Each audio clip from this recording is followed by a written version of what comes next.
79-80% are people at the age of 40. This is the biggest win for the community. This is what we wanted. நம்ம பாட்டுக்கு conference organise பண்ணிட்டு எல்லாம் வந்து என்ன நம்ம பசங்க என்ன சொல்லுவாங்க, பாருங்க யூத் கான்ஃபரன்ஸ் வச்சுக்கிட்டு எல்லாம் வயசாக இருந்தாலும் முன்னாடி உட்கார வச்சுக்கணும்னு சொல்லிட்டு நீங்க இதுவெல்லாம் சொல்றீங்கன்னு தெரிஞ்சா எந்த வயசானாலும் முன்னாடி உட்கார வைக்கல, எல்லாருமே சைட்ல உட்காந்துருக்காங்க, எல்லாமே தெரியுது. இனிமேல் நம்ம சைட்ல இருந்து உங்களை தள்ளுவோம் தவிர நான் வந்து உங்களுக்கு இப்ப இது முன்கட்டையா இருக்க மாட்டோம், எல்லாத்துக்குமே தெரியும். சிம்பாலிக்கா நாங்க இன்னைக்கு எல்லாத்தையும் சொல்லிட்டோம். ரெண்டாவது பாத்தீங்கன்னா பெண்கள் நாங்க ஸ்டார்ட் பண்றப்ப we targeted only 30 to 50 participants of you, a woman to participate. Today we got alhamdulillah almost more than 24%, 25% are female participants. இது வந்து எவ்வளவு பெரிய ஒரு மாற்றம் நம்ம சமுதாயத்துல. ஏன்னா பொதுவா என்ன நினைக்கிறேன்னாக்கா நம்ம பிள்ளைங்க படிச்சவங்க நல்ல அறிவாளி இருக்காங்க, புத்திசாலி இருக்கவங்க, அவங்களெல்லாம் வீட்லயே வச்சு வேடிக்கை பார்க்க அழகு பார்க்கறது தான் நம்மளோட சிந்தனை. ஆனா அந்த சிந்தனை மாற வேண்டும் என்றது இன்னைக்கு இவ்வளவு பேர் வந்திருக்காங்க. அதை பத்தி பேசுறதுக்கு இதை விட ஒன்று நிறைய பேர் இருக்காங்க. ஸோ இன்னைக்கு இந்த ஈவெண்ட்ல கான்ஃபரன்ஸ் ஒரு முக்கியமான அங்கம். மென்டர்ஷிப் பாத்தீங்கன்னா இன்னைக்கு நிறைய சமுதாயத்துல சாதித்தவர்கள் நிறைய பேர் இருக்காங்க. முன் வரிசையில் உட்காந்துருக்காங்க, சைட்ல உட்காந்துருக்காங்க, எல்லாம் நிறைய பேர் சாதிச்சிருக்காங்க. ஆனா அவங்கள நம்ம மென்டார் பண்ண சொல்லி அவங்களுக்கு நம்ம காசு கேட்கல, பணம் கேட்கல, அவங்களோட டைம் தான் கேட்கிறோம். அதுல 30 பேர் 35 பேர் நம்ம சமுதாயத்தில் தேர்ந்தெடுத்து ஒவ்வொருவரும் 5 பேர் 10 பேர் நம்ம மென்டார் பண்ண ஆரம்பிச்சிருக்கோம். நம்ம சமுதாயத்துல அந்த மாற்றங்கள் அதிகமாகும். இளைஞர்கள் மத்தியில் நிறைய மாற்றங்கள் வரும். அவங்களோட எக்ஸ்பீரியன்ஸை ஷேர் பண்ணுவாங்க, அவங்களோட நாலேஜை ஷேர் பண்ணுவாங்க, அவங்க எப்படி கனெக்ட் பண்ணுங்கிறது அவங்களுக்கு சொல்லிக் கொடுப்பாங்க. ஸோ இந்த மாதிரி நிறைய நம்ம சமுதாயத்தில் நடந்துக்கிறத வந்து இன்னைக்கு நம்ம ஆரம்பப்படுத்தி வைக்கிறோம். லேட்டர் பை ஈவினிங் இந்த மென்டோ யார் யாருங்கிறது நாங்கள் அனௌன்ஸ் பண்ண போறோம். நீங்க அவங்களோட ஜாயின் பண்ணிக்கிட்டு என்ன தேவையோ அவங்களுக்கு போய் நீங்க உங்களுக்கு பழகிக்கலாம்.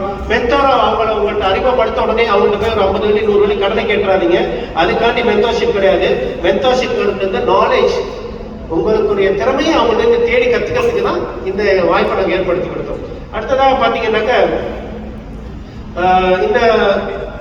இன்னைக்கு இந்த மாநாட்டில் வந்து ஒரு 2 முக்கியமான விஷயங்கள் நடந்திருக்கு. ஷார்க் டேங்க் அப்படின்னாக்க உங்களோட நல்ல ப்ராடக்ட் இன்னோவேஷன்ஸ், கிரியேட்டிவிட்டி, நல்ல ஐடியாஸ் என்ன இருக்கோ அதை வந்து ஒரு முன்னாடி கொண்டு வந்து நமக்கான தேவைகளை நம்ம பிச் பண்ணி நம்ம வந்து நம்ம ப்ராடக்ட் அடுத்த நிலைமை கொண்டு போறது ஒரு பிச்சிங் ஷார்க் டேங்க் ப்ராசஸ் சொல்லுவாங்க. நேற்று நடந்துச்சு. கிட்டத்தட்ட 5 பேர் அதற்கு வந்து கலந்து கொண்டாங்க. அது ஏற்பாடு குழு தலைவர் Nathaveera Naina, Nathaveera Naina, stand up for a while. Are you here, sir? இங்க இருக்காரு. அவருக்கு ஒரு பெரிய பலத்தை கை தட்டி கொடுங்க. ஏன்னா எல்லாருமே எல்லாம் பிஸியானவங்க. இதுக்காண்டி இறங்கி வந்து பொறுமையா அவங்களோட ஷார்ட் டேங்கோட இதெல்லாம் கேட்டு நேற்று அந்த ப்ரோக்ராம் முடிஞ்சிச்சு. அடுத்ததாக இன்னைக்கு யூத் அவார்ட்ஸ் நடக்குது, யூத் ஐகான் அவார்ட்ஸ். கிட்டத்தட்ட 30-35 பேருக்கு மேல இன்னைக்கு யூத் அவார்ட்ஸ் ஐகான் கொடுக்குறோம். பிரதர் அஸ்ரீனோட தலைமையில். அஸ்ரீன் நீங்க இருக்கீங்களா? அஸ்ரீனுக்கு ஒரு படத்தை கை தட்டி கொடுங்க. ஸோ இதே மாதிரி வந்து நிறைய சிந்தனை மாற்றம் உள்ள விவரங்கள் நிறைய நடந்து கொண்டிருக்கிறது இன்னைக்கு. ஸோ அதில் நம்ம தொடர்ந்து நம்மளுடைய நாட்டத்தையும் நம்மளுடைய ஊக்கத்தையும் அதில் காமிச்சு இன்னைக்கு ஒரு நாளைக்காக நம்ம தொலைபேசி ஆஃப் பண்ணி வச்சுருவோம், இல்லை சைலண்ட் போட்டுருவோம். தவிர்க்க முடியாத அளவுக்கு நமக்கு உங்களுக்கு பிஸ்னஸ் அவ்வளோ இருந்துச்சுன்னா முக்கியமான ஃபோன் வச்சு தயவுசெய்து வெளியே போய் பேசுங்க. உள்ளே இருந்து இங்கே அட்டன் பண்ணுறவங்களுக்கு எதுவும் பிரச்சனையை கொடுத்துடாதீங்க. அவங்களுக்கு கஷ்டமா இருக்கும். ஏன்னா எல்லா ஸ்பீக்கர்ஸ் வந்திருக்காங்க, அவங்க நல்ல மரியாதை கொடுக்கணும், அவங்க பேச்சுக்கு மரியாதை கொடுக்கணுங்கிறத மனசில் எண்ணிங்க. கடைசியாக எவ்வளோதான் நம்ம வந்து நல்ல ஒரு சிந்தனைகள், நல்ல ஒரு ஐடியாஸ் இருந்தால் கூட எல்லாத்துக்குமே வந்து நமக்கு ஃபுலூஸ் தேவை. ஃபுலூஸ் இல்லாட்டி ஒன்றும் பண்ண முடியாது வச்சுங்களேன். மின்னல் ஹபீபின்னு சொல்லுவாங்க. அது இருந்தால் தான் நம்மளால இந்த ப்ரோக்ராம் எதுவுமே நடத்த முடியும். இந்த ப்ரோக்ராம் வந்து ஒரு சாதாரணமாக எடுத்து கௌத்தங்கிற மாதிரி நடத்தக்கூடிய ப்ரோக்ராம் கிடையாது. பெரிய பொருளாதார உதவி தேவை. என்னன்னா நம்ம இளைஞர்களுக்காக இந்த ப்ரோக்ராம் பண்ணா கூட இதை முழுக்க இந்த இளைஞர்களுக்காக ஏற்று நடத்திய நம்மளுடைய முன்னாள் தலைவர்கள், நம்மளுடைய சமுதாயத்தலைவர், அவங்களுக்கு எல்லாத்துக்குமே ஒரு பெரிய பலத்த நல்ல அரங்க அதில் அளவு கைப்பற்றி அவங்க இல்லாட்டி இந்த இவெண்டே கிடையாது. ஸோ தமிழ்ல ஒரு பழமொழி சொல்லுவாங்க, உப்பிட்ட வரை உள்ளளவு நிலைன்னு சொல்லுவாங்க. The biggest thing of life is being grateful for people who have supported you in your life. So I want to take this opportunity to thank all those people who have given us in a big or small way for the event that is happening today. I want to give my special thanks. டக்கு டக்குன்னு பேரை சொல்லிடுறேன், எதையும் விட்டுட்டா கூட மன்னிச்சுங்க. முதலாவது என்னுடைய பெரிய மனமார்ந்த நன்றி புர்கேசு அந்த கம்பெனி ஏஜென்சி கமத்ராஜ் மலேசியாவில் இருக்கக்கூடிய புர்கேசுக்கு வந்து என்னுடைய மனமார்ந்த நன்றி தெரிவிச்சுக்கிறேன். டத்தோ வீரா நைனாக்கு என்னுடைய நன்றி, டத்தோ அசீஸ் அண்ணன் ஜுபைடா அவங்களுக்கு என்னுடைய மனமார்ந்த நன்றி, அஜி ரஃபி பாய் இவங்கெல்லாம் வந்து எப்படின்னா இவங்கள்ட்ட பர்மிஷன் கேட்காமே நம்ம சொல்லிடலாம், இவங்கெல்லாம் நமக்கு சப்போர்ட் பண்ணுவாங்க, இன்னும் உரிமையா போய் அவங்க இவ்வளவு கொடுப்பாங்க நாங்களே போட்டுக்குவோம், அந்த அளவுக்கு எங்களுக்கு உரிமை இவங்க மேல இருக்குது. அந்த அளவுக்கு தொடர்ந்து நம்மளை சப்போர்ட் பண்ணிட்டு இருக்காங்க. விம்காயின் தலைவர் பிவி ஹமீத் அவர் விம்காயின் மட்டும் இல்லாமல் அவருடைய சொந்த காசுல கூட போட்டு கொடுத்துருக்காங்க. டத்தோ பிவி ஹமீத் விம்காயின் தலைவரும் ஏசானோட கம்பெனியோட தலைவர் அவருக்கு என்ன விடமாத நன்றி. கண்டிப்பாக டத்தோ ஆஜி ஜபருல் கான் எந்த நிலையிலும் நம்ம கேட்டக்கூடிய கொடுக்கக்கூடிய டத்தோ ஜபருல் கான் சைன் குரூப் அவருக்கு என்னுடைய விடமாத நன்றி தெரிவித்துக் கொள்கிறேன். டத்தோ அப்துல் மாலிக் ஸ்டீம்ஸ் இங்கே இல்லை, டத்தோ முகமது யூசுப் டிஎம்ஐ இங்கே இல்லை, அவங்களுக்கு மனமார்ந்த நன்றி. டத்தோ ஷியா கே ஷாப்டின் அவருக்கு என்னுடைய மனமார்ந்த நன்றி. டாக்டர் ஜாஸ்மின் பாபு மைக்ரோசாஃப்ட் பெரிய நன்றி. டத்தோ ஷேக் ஜமீல் பெரிய நன்றி.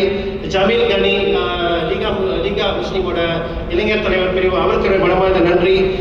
கியூபிஸ்டோ ரியாசுடின் பெரிய நன்றி. மட்னோர் லீகா முஸ்லீம் அவருக்கு என்னுடைய மனமார்ந்த நன்றி. சிம்ஸ் கேஎல் டத்தோ எம்ஜெட் கனி அவருக்கு என்னுடைய மனமார்ந்த நன்றி. Dato Ali Jinnah Raji silks, Dato Kader Shah Nashbin holding அவருக்கு மனமார்ந்த நன்றி. டத்தோ பரக்கத் அலி டத்தோ பரக்கத் இது பெரிய மனசு காசு மட்டும் கொடுக்காம ஸ்வீட்டும் கொடுத்து ஜூஸும் கொடுத்துட்டு நமக்கு போறாங்க, அவங்களுக்கு நமக்கு பெரிய நன்றியை கொடுத்துருவோம், மனமார்ந்த நன்றியை தெரிவிச்சிருவோம். நம்ம சைஃப்லி எஸ்எம்எஸ்டி டத்தோ சிராஜ் டத்தோ அஜி பிரதர் சைஃப் அவங்களுக்கு மனமார்ந்த நன்றி. சைட் பேக்வர்ட் ஜமீர் ஷா மயன் பிரதர் அவருக்கு மனமார்ந்த நன்றி. ஆஷிக் ரிஸ்வான் ஷேக் நிசாம் ஷஃபிகுர் ரஹ்மான் டாக்டர் நஸ்ரி கம்பா முத்து ஓம்பால் ஷேக் இந்த மாதிரி எல்லாருக்கும் என்னுடைய மனமார்ந்த நன்றி தெரிவித்துக் கொள்கிறேன். இன்னைக்கு இந்த இவெண்ட் தொடர்ந்து இந்த அளவுக்கு வந்துட்டு இருக்குன்னா முக்மீனும் எம்எம்ஐசியும் தொடர்ந்து செய்யக்கூடிய இந்த ப்ரோக்ராம் எனக்கு எப்பயுமே சொல்றது நன்றி கூடக்கூடாது சொல்றது. இந்த முக்மீனோட ஆரம்பத்துக்கு டத்தோ ஸ்ரீ காசிம் அலியா ஒரு முக்கியமான காரணம், அவரும் இன்னைக்கு வந்திருக்காங்க, அவருக்கும் என்னுடைய மனமார்ந்த நன்றி. எல்லாரும் யாரோ போட்ட வேலை இன்னைக்கு வந்து நமக்கு பலனடையும், நம்ம செய்யறது வந்து ஃபியூச்சர்ல யாருக்காவது பலனடையும் அப்படிதான் தவிர யாரும் எதிர்பார்ப்போட எதுவும் செய்யறது கிடையாது. கடைசியா ஒரு சின்ன ஒரு கதை சொல்லிட்டு என்னோட இந்த உரையை முடிச்சுக்கிறேன். ஒரு பெரிய ஊரு, அந்த ஊர்ல ஒரு ராஜா இருந்தாரு. அந்த ராஜா வந்து எப்பயுமே என்ன பண்ணுவாருனாக்க டெய்லியும் வந்து சாயந்தரம் ஒரு 6 மணிக்கு மேல என்ன பண்ணுவாரு, அந்த கிராமத்துல இருக்கவங்க எல்லாத்துக்குமே வந்து சாப்பாடாக்கி ஃப்ரீயா தானம் கொடுத்துக்கிட்டே இருப்பாங்க. அந்த தானம் கொடுத்துக்கிட்டே இருக்கிற நேரத்தில் என்ன பண்ணிருக்கு, தொடர்ந்து நிறைய பேர் மக்கள் அந்த ஏழை மக்கள்கள் எல்லாமே வந்து அந்த ராஜாவோட 6 மணிக்கு ஆயிடுச்சுன்னா வருமானம் இல்லாதவங்க அவங்கள்ட்ட போய் சாப்பிட்டுட்டு இன்னைக்கு அதுக்கு சந்தோஷமா தூங்குவாங்க. இதே மாதிரி நடந்துட்டு இருக்க நேரத்தில் ஒரு நாள் என்ன பண்ணிருக்கு, அவங்க சாப்பாடு பரிமாறுற இடம் வந்து ஓப்பன் ஏரியா. அப்போ வந்து ஒரு கழுகு என்ன பண்ணிருக்கு, கழுகோட இயல்பு என்ன கீழே இருக்கிறத பிடிச்சிட்டு போறதுல கழுகு என்ன பண்ணிருக்கு, அந்த பாம்பை கப்பிட்டு பிடிச்சிட்டு அப்படியே பறந்துட்டு போயிருக்கு. பறந்துட்டு போறப்ப அந்த பாம்போட வாயிலேருந்து வந்து ஒரு சின்ன ஒரு துளி விஷம் வந்து அந்த ராஜா பரிமாறத்துக்கு வச்சிருந்த சாப்பாடுல அந்த விஷம் உழுந்துருச்சு. விஷம் உழுந்தோம் என்ன ஆச்சுன்னாக்க அந்த சாப்பாடுல வந்து விஷம் கலப்படம் ஆயிடுச்சு, யாருக்குமே தெரியல. ஆனா எல்லாரும் வந்து அந்த சாப்பாடை சாப்பிட்டுட்டு இறந்து போயிட்டாங்க. இறந்து போன பிறகு இந்த ராஜாவுக்கு வந்து ரொம்ப மன வருத்தம் ஆயிடுச்சு. என்னடா நம்ம வந்து இவ்வளவு நாளா நாட்டுக்கு வந்து நம்ம மக்களுக்கு வந்து நல்லது செஞ்சுக்கிட்டு இருக்கோம், இந்த மாதிரி திடீர்னு இந்த மாதிரி ஒரு சூழ்நிலை நடந்து போச்சு, சம்பவம் நடந்து போச்சு, இது வந்து எனக்கு ரொம்ப கெட்ட பேர்